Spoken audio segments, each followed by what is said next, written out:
Hi guys, it's your guy Greg Giants here with another Giants right after the game post-game reaction as the Giants fall to the Green Bay Packers 27-20 at Metlife Stadium in a very interesting game.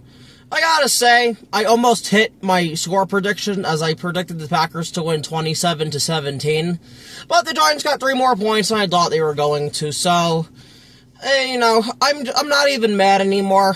It is what it is with this team. I knew they were going to lose going in. I wanted them to prove me wrong, but of course they didn't, man. So, it is what it is with this Giants team. 6 more games of this nonsense, and then we're free. Now we can focus on the draft, the offseason, what truly matters. Because I think our window opens in 2026, to be honest with you. All I'm going to say is I hope Dart comes back next week, so.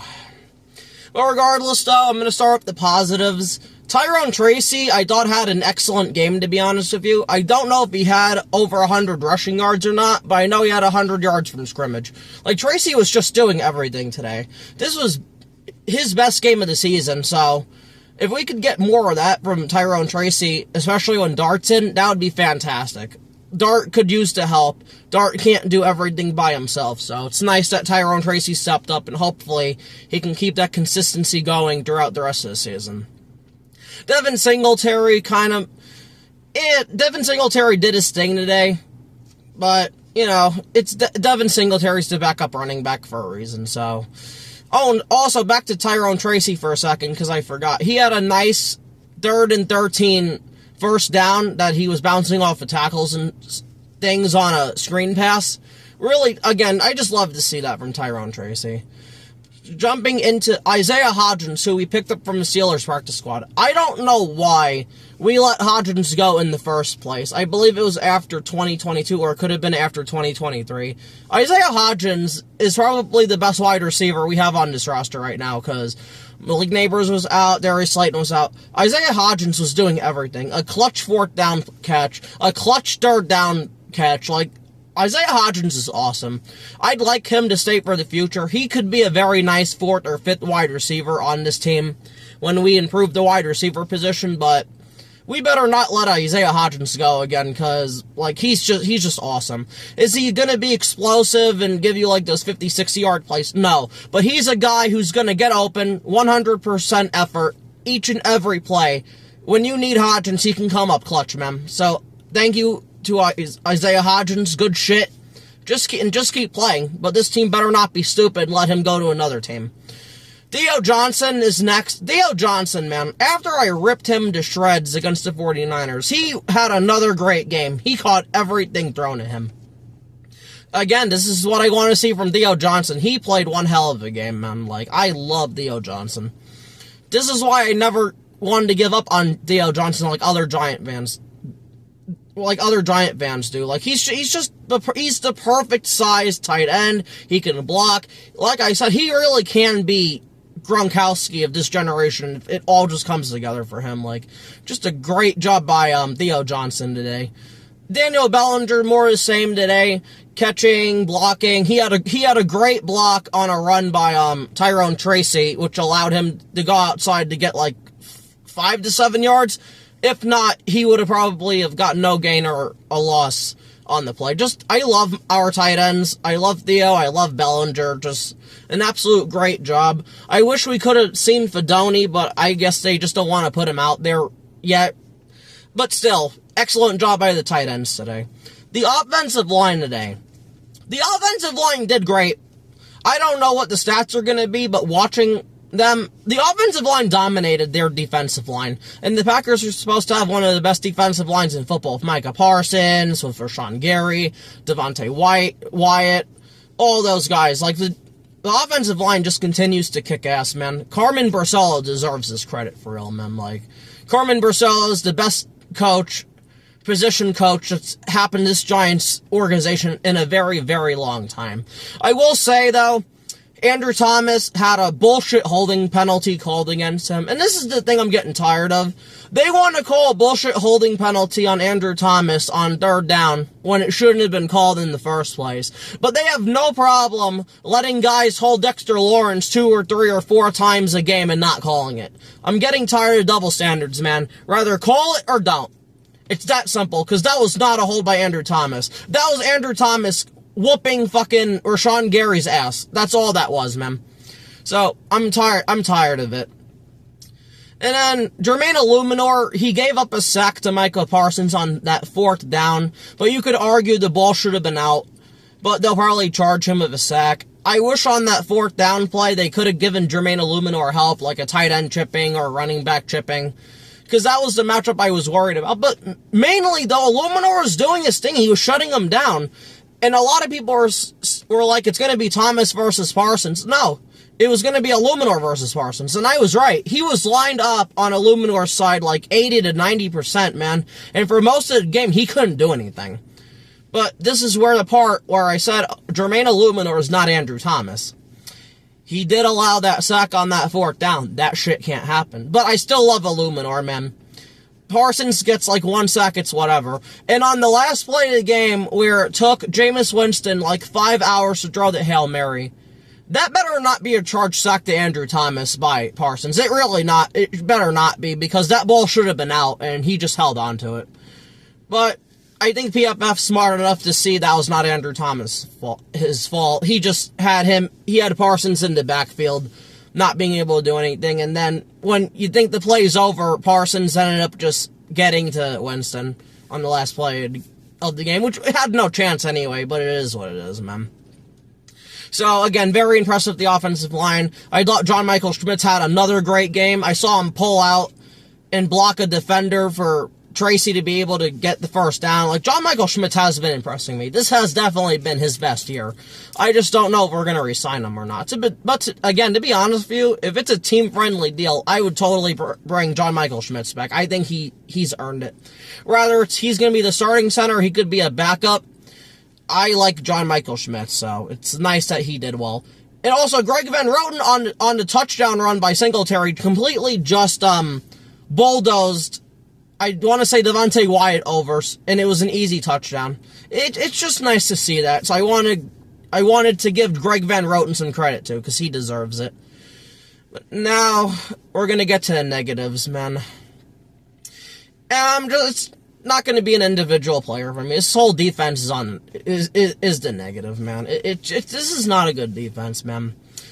Like last week, they got bailed out because the Packers wide receivers kept dropping passes, but it didn't matter, man.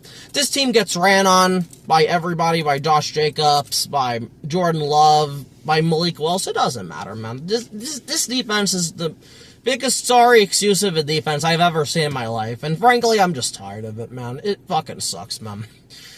Like, the defense should be ashamed of itself. Abdul Carter did nothing again. Dexter Lawrence, he was doing stuff, but he quite couldn't get to Jordan Love. And he kept getting held this game, which didn't get called, which is pissing me off. But I give Dexter Lawrence his credit. He was doing his thing today. I need him to get sacks, but at least he was doing stuff. This was his 2nd best game of the year behind that Chargers game, so big props to big sexy Dexy. He did his thing, but the rest of the defensive line really didn't do much. And Brian Burns had a sack. Yes, he tripped Jordan Love, but rather than that, Brian Burns didn't really do much either. He deflected a pass in the 1st quarter, but that's about it, man. Rather than that, the defense is just sorry. Like, the linebackers can't do anything. The secondary, oh my god, the secondary. Cordell Flott got burnt like once or twice. The Packer wide receivers, they could make easy catches, but they were making really tough contested catches. It's just unbelievable. And Deonte Banks is the biggest liability to this defense. Deonte Banks needs to be off this team after this year. He absolutely sucks, man. He absolutely sucks. It's just not good. He's not good enough. He's never going to be good enough. The talent can be there, but he just doesn't show the effort. He doesn't care. That's the biggest thing with Deonte Banks, but I'm tired of it. I'm sorry, he has to go. He needs to be cut. Rather, at the end of the season, or he could be cut tomorrow. I really don't care, but he is not, you cannot put him out on the field. And we were supposed to have Paulson Adebo come back this game, but unfortunately, before the game started, he felt discomfort in his right knee, so he got downgraded to out when we thought he was going to come back after being out 4 weeks. This is just what the Giants do, man. It's just absolutely incredible to me. And then special teams, the second I gave Michael Gabriella credit after the Eagles game, this special teams coverage proceeds to be garbage. It's like the Packers are starting at their own 35, they're 40. It's just unbelievable, man. And Young-Ho Koo missed an extra point. The wind was bad at Metlife today. Even the Packers kicker missed an extra point, but again, it's just unbelievable to me. It's just unbelievable to me. This team creates ways to lose every single week, and I'm numb. I'm not even mad anymore. They did what they were supposed to do and fire Brian Daboll. But now they need to fire Shane Bowen, because Shane Bowen's just not getting it done, man. The players aren't playing good enough, yeah, but Bowen's not putting them in a good spot either. Bowen should be fired tomorrow at this point. Like, if Kafka is serious and he has control to do whatever he wants for these next 6 weeks, 100% he should just fire Shane Bowen. You have to just fire Shane Bowen, man.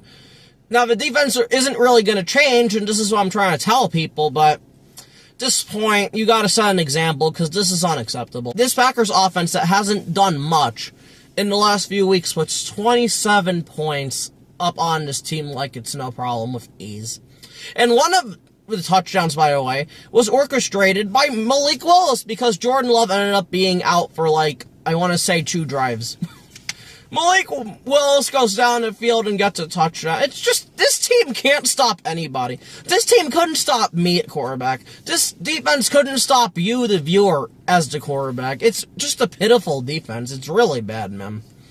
And it's like, okay, Kayvon was out. It doesn't matter. It just doesn't matter at all.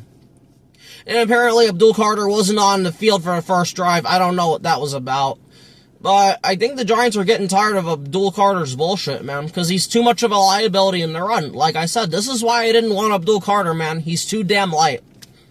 I'm sorry I didn't want him. I want him to prove me wrong because he's a Giant. I'm going to be rooting for him, but I'm sorry, man. He's not good enough in the run. He can only he's like a Bryce Huff type, where you can just have him there on third down in obvious passing situations, and even if he's still not getting there. So it's like, I don't know what to do. Clearly, you have to give Abdul Carter more time, but I didn't like the pick when we made it, and this was exactly why, because this is what Abdul Carter brings. I watched almost every single game he played, and he just kept getting bullied on the run. And if you're losing to college athletes on the run, you stand no chance against NFL athletes on the run. It's just, when Travis Hunter got taken by Jacksonville, it was what it was. I could love the Abdul Carter pick, but again, I didn't want him, man. I just hope he proves me wrong, and so pretty much that's going to be it with the defense, because I have nothing else to say. This defense just makes me depressed, man. It got to a point where I just stopped watching the defense play football, a little after the second half. I would just only tune back in to watch the Giants offense, because the defense gives you no hope. It does nothing. This defense is the reason why we're losing, and I forgot to get into Jameis Winston. Jameis Winston on the day, he should have had 4 or 5 picks, but again, this is what you get with Jameis Winston. No touchdowns, 1 pick, and that pick was deserved. It was at the end of the game when we were going for a tie. I don't know if it was Winston's fault or if it was Jaylin Hyatt's fault for not finishing the route, which I'm going to more go if it was Jaylin Hyatt's fault for not finishing the route, who he shouldn't be on this team anymore because Jaylin Hyatt just doesn't give a shit. But regardless, I thought Winston played okay.